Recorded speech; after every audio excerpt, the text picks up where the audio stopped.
We are related to all that we see in our world through a force that quantum physics is just beginning to understand. Then they're no longer miracles, they become a technology. Our ancestors left clues to a lost knowledge for those who would follow in their footsteps. At least 45 entire books were removed from our modern biblical text. Science and religion are both fragments of a greater and much older wisdom.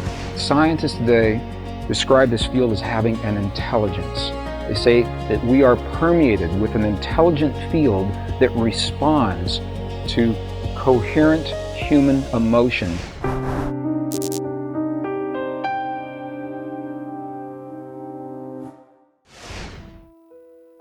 For most of my adult life, I've had a sense that somewhere in the midst of our ancient memory, we were left a clue to help us understand who we are as individuals, who we are as a species.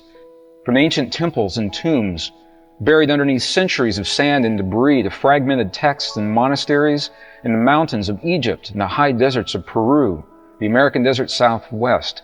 For nearly 2 decades, my search has continued, and it's in these places that the ancients found themselves on a very similar search. Well, it's in these places as well that our ancestors left clues to a lost knowledge for those who would follow in their footsteps. If we have the wisdom to recognize their gifts, and we can find within ourselves the courage to honor the legacy of their search, we may find that the answers to our greatest mysteries are closer than we think. Through their understanding, we are given new meaning to each moment and every day of our lives. This is a journey of exploration, discovery, mystery, and insight that leads us to the powerful wisdom of the ancients and to the knowledge of what they call the most powerful force, the single most powerful force in the universe. It's a force that lives within every one of us. Almost universally, ancient texts and traditions and our most cherished history, they tell us in the language of another time that the events of the world around us and the healing and the joy or the sadness within our bodies are directly related. That they're related in ways that in the West we've only begun to understand. Western science, under laboratory conditions, began to establish the fact that we are surrounded by a field of what is called unconventional energy. It permeates all of creation. This field that has only been recently discovered is characterized as being everywhere, all of the time. It's a field that apparently has been with us from the moment that creation began, from the time scientists call the Big Bang. And what makes this field so very, very interesting is that scientists today describe this field as having an intelligence. They say that we are permeated with an intelligent field that responds to coherent human emotion. In the traditions of the ancients, almost universally, there is a wisdom that says to us, there's something that we can do every day in our lives. Something we do in our lives triggers a process in our bodies. And that process interacts with the forces of creation around us and affects our physical world. And when that happens, creates what we call miracles. They're only miracles until we recognize that we are related to all that we see in our world through a force that quantum physics is just beginning to understand. Then they're no longer miracles, they become a technology, something we can use and apply with wisdom and meaning in our lives. Something we do in our lives triggers a process in our bodies. That process interacts with the world around us and changes our world. This is what the ancient spiritual traditions are saying to us in the language of their time. So now the question that many people are asking, we have this great mystery of science. How do we unify all that we know about our world? The great secret of spiritual traditions, something we do in our bodies affects our world. Could they be related in some way? Could the mystery and the secret be related? Well, what many researchers now are beginning to suspect is not only are they related, they're the same. They're equal. They're saying the same thing in very different languages. If we can get past our judgments of what science or religion is saying to us and look to the heart, to the essence of what has been left for us, we have the opportunity to create a wisdom that carries us beyond the greatest challenges that we'll ever face in any generation, if we have that wisdom. What happens if we marry the wisdom that was preserved intact, the completeness of our most cherished spiritual and religious traditions, with what the science, the bits and pieces that science now has shared with us? What if we marry them together? Many researchers are beginning to suspect that science and religion are both fragments of a greater and much older wisdom. That the science describes, in today's language, why our world works the way it works. Religions and spiritual traditions describe how we apply the knowledge. They didn't need to know the why. Our left brains, we're a very left brain society. We need to know, where's that come from? Where'd you find that? Where can I get the research? Prove it to me. Show me how this works. Many ancient traditions, they acknowledged that it works. They didn't need to prove it, and they applied it in their lives. When our ancient ancestors were given the understandings, when they were handed the wisdom to understand what these relationships mean in our lives, what was really shared with them, and what does it mean in our lives today? Well, to understand this, we've got to go back and look at the lineage, look at the history of wisdom as it has come down to us today from the ancients. We are experiencing what some scholars call a broken chain of knowledge. And what we know is that throughout time, that wisdom has been edited. It has been deleted. Portions of the information have been captured and stored in great libraries. Some of it has been lost as those libraries are destroyed. If we're to go back and look at this lineage of wisdom and what has happened through the ages, we can identify two key times in our history when the chain of knowledge that links our modern world with our ancient ancestors has been broken. And the first of those is what is called the Great Library of Alexandria. The Great Library of Alexandria was destroyed by a fire from a civil war in 48 BC. It was created by the Greek Emperor Ptolemy I, and it was actually called a universal library, to the best of my knowledge. This is the first great library that was ever created for the sole purpose of preserving the information of human history. Well, the library, as we said, was burned in the fire during the Civil War. However, before it was burned, the Roman historian Callimachus was given the job of cataloging what was in this library. In the Great Library of Alexandria, over 400,000 scrolls that he described as mixed. A mixed scroll means that there were multiple authors contained on a single scroll. So over 400,000 mixed scrolls were in the Library of Alexandria. Over 90,000 additional scrolls were what he called unmixed, or scrolls of a single author, and an additional 42,000 scrolls that were not associated with any author at all, for a total of over 532,000 documents that were lost in that fire. Callimachus says to us is that included in those documents were some of the most ancient Hebraic documents, ancient Phoenician texts, Egyptian documents talking about the optics of ground glass and the medicines of Egypt. The entire Greek library was contained in the Library of Alexandria, and that was one of the first breaks in the chain of wisdom. The second great break came after the crucifixion of Jesus. What we know is this, that in the 4th century, during the year 325 AD, the Western biblical texts as we see them today did not exist. There was no nice, neat biblical text compiled into a book the way that we see today. There was a loose assemblage of manuscripts and documents. Some of them were poorly written. Some of them were redundant. Some of them were so mystical that even the scholars of the time had no idea what they meant. And they said, well, if we don't understand them, no one will ever understand them, so we might as well throw these documents out. Let me ask a question. If you're listening to this, you probably have had the opportunity to read at least a portion of our Western Bible. Have you ever felt like part of it was incomplete? You ever read the book of Genesis, for example? In the beginning, not much was happening, and all of a sudden, a lot of things were happening, and it happens in a single paragraph. Well, the answer to these questions, and this is part of the value of going back into some of our most cherished traditions, is that we begin to recover documents that were edited and lost. In the 4th century, in the year 325 AD, during what is known as the Council of Nicaea, at least 45 entire books were removed from our modern biblical text. 45 books were removed, and the ones that remained were condensed and rearranged into the story that we have today. So when we ask ourselves, where are all the women in the Bible? For example, we know of the books that were lost, there was an entire gospel of the birth of Mary.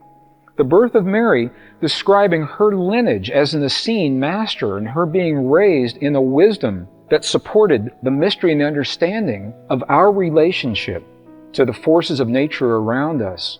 We know, for example, that there was not only one, there were 2 books describing the infancy of Jesus before he became the master as an adult. And to me, these books are fascinating. Infancy, Book 1, Infancy, Book 2.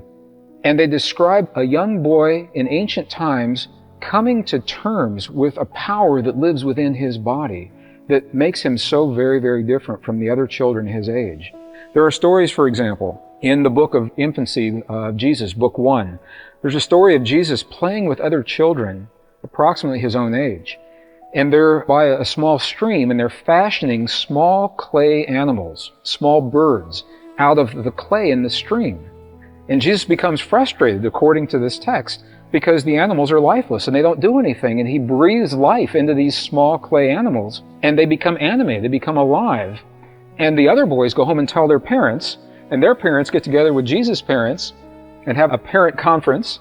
And Jesus is helped to understand that he has powers and abilities that others do not have, and that there's a responsibility that comes with that. And from those kinds of stories, he learns that responsibility in his life.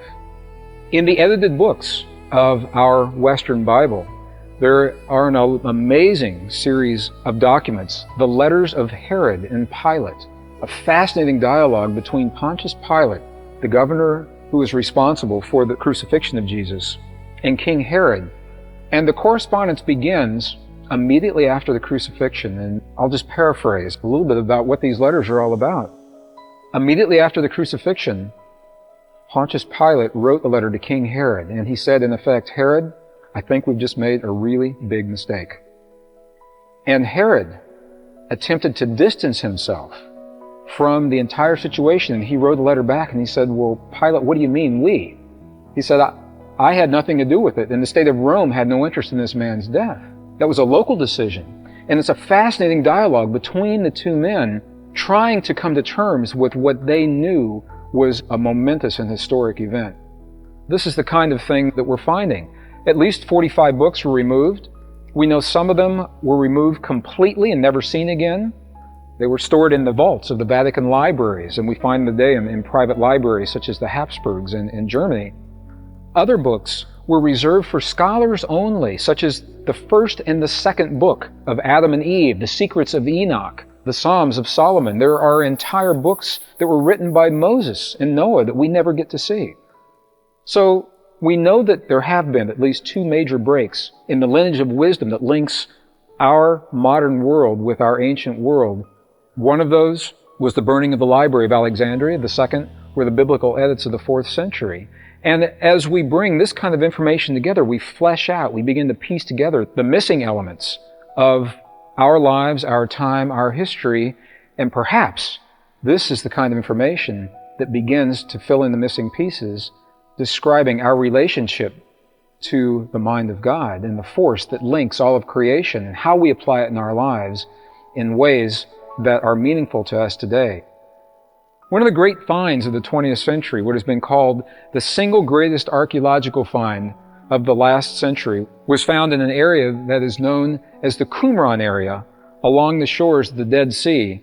There were a series of scrolls and documents and parchments that were found, and in those scrolls we began to find perhaps more information about our past and the most detailed information of our biblical history than we've ever found before.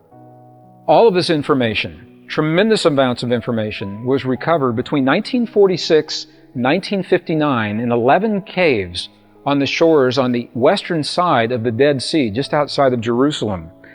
Between those years, over 25,000 fragments of this copper and papyrus and parchment were discovered, and it was eventually pieced into approximately 900 scrolls. And those 900 scrolls, the job of piecing the scrolls together and of translating them and compiling the information and publishing all of this was given to a team of only 7 scholars. And there were 7 male scholars. And up until very recently, those 7 scholars were the only people that had access to this library of information that is now known as the Dead Sea Scrolls Library. Within this library that we find the oldest recorded documents of the original books of the Hebrew Old Testament, the Hebrew book of the Torah, which became the first 5 books of the Christian Old Testament: Genesis, Exodus, Leviticus, Numbers, and Deuteronomy. The scribes who penned the information in these scrolls placed them in the caves long before the edits of the 4th century ever happened, so that when these documents were discovered for the first time in a very, very long time, we actually saw the original words, the original text. So to really understand what the scrolls are saying to us today, I think we have to ask the question, who recorded the scrolls in the first place? Where did the Dead Sea Scrolls come from? Scholars are pretty much in agreement that the scrolls originally were penned by a mysterious sect called the ancient Essenes. We first hear about the Essenes arriving about 500 years before the time of Jesus on the shores of the Dead Sea in an area known as Qumran. In the Qumran area, the Essenes separated themselves from the societies and the communities around them so that they could live and honor the traditions of a teaching that was already ancient in their time. Well, the mystery of the Essenes and precisely who they were and where they came from, no one knows precisely where they came from. There are a lot of theories, and we really don't know for certain. What we know is that they were in the Qumran area about 500 years, not long after the crucifixion of Jesus. They were persecuted tremendously. Well, when they fled the area, the records show that they fled into the mountains of Egypt. And we find records of the Essenes going into the Sinai Peninsula in those areas today. We know that they fled into the highlands of Central Asia and what today we call the area of Tibet. What is lesser known is the plight of the Essenes into the Americas. We know that today we find active Essene monasteries in South America between the borders of Bolivia and Peru. Evidence of the Essenes has actually been found in North America among the Native American tribes in the desert Southwest, and the Navajo and the Hopi. And they speak about their brothers from the East that journeyed to them over 2,000 years ago and spoke to them what the Essenes called the angels of the fire, the angels of the air, the angels of the water, and the angels of the earth. As we look at the world today, this highly technological, very sophisticated world that we've built in the West, what we must ask ourselves is, are we happy in this world? And does this world serve us? Does it really serve us? What I think we're searching for as a society, what I believe we're searching for as a civilization, is a yardstick. Is we find ourselves in the uncharted territory of what to do with this technology that we're developing, the technology in the very first part of this program. We now have the power to change our gene pool, to change the weather around us, to create new forms of matter, new forms of life, the power to build tremendous weapons with the destruction potential exponentially greater than anything we've ever known before. And as we find ourselves a species still defined by our differences, in the presence of such tremendous technologies, we ask ourselves, we must find a yardstick, a guiding principle by which we measure the choices that we make in our lives from this point forward. And if we can find that yardstick, even though we've crossed the boundary or way beyond right and wrong, I think that we may not go wrong. And I believe that that single principle is that we must find a way to honor the principle of life in whatever we do. If we can hold life sacred, if we can hold the principle of human life and all life sacred in each choice that we make, whether we're talking about weapons or we're talking about genetic engineering, whether we're talking about weather or we're talking about taking our civilization to other worlds, because we're in uncharted territory, we don't know the answers. But what I do know is if we can hold that principle sacred, I believe we won't go wrong. What we know right now is that the choices of our past, the choices that have denied life, the choices that affirm life, those choices must be made in the lives of individuals before they become the choices of our collective response to this time in history. Through the field that has the intelligence that links all of creation, that field is reminding us right now two things. That all matter is consciousness. There is a consciousness in this table.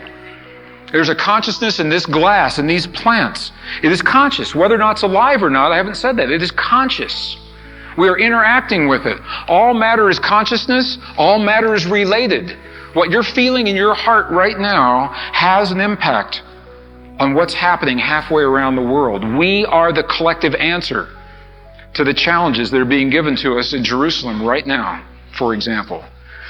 This field is telling us this. It's telling us matter is conscious, matter is related.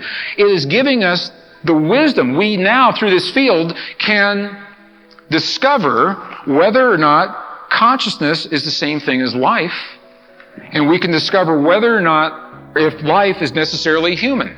When does the carbon, oxygen, hydrogen, nitrogen of our earth become what we call human? We have to answer these questions before we know whether or not we can go forward intelligently. And behind closed doors, this is happening. It's hard to talk about it in scientists.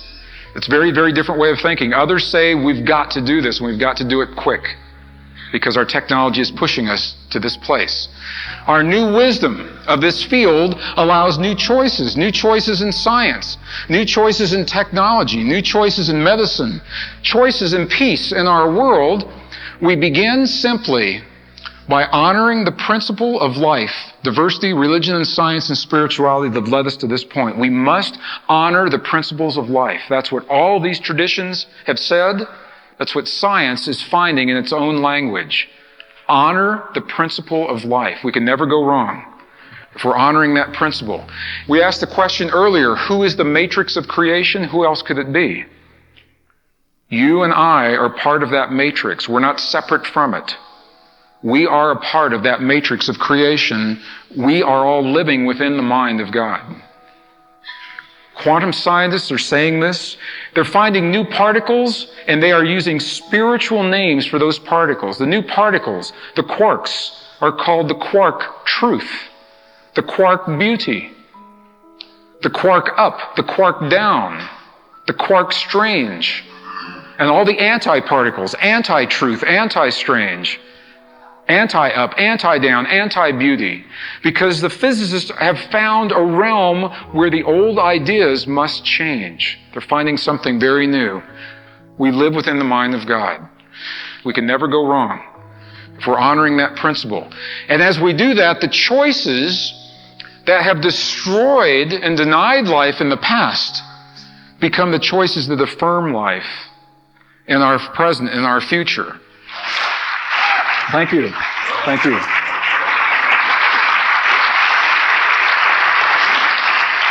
Thank you all very much. Sure.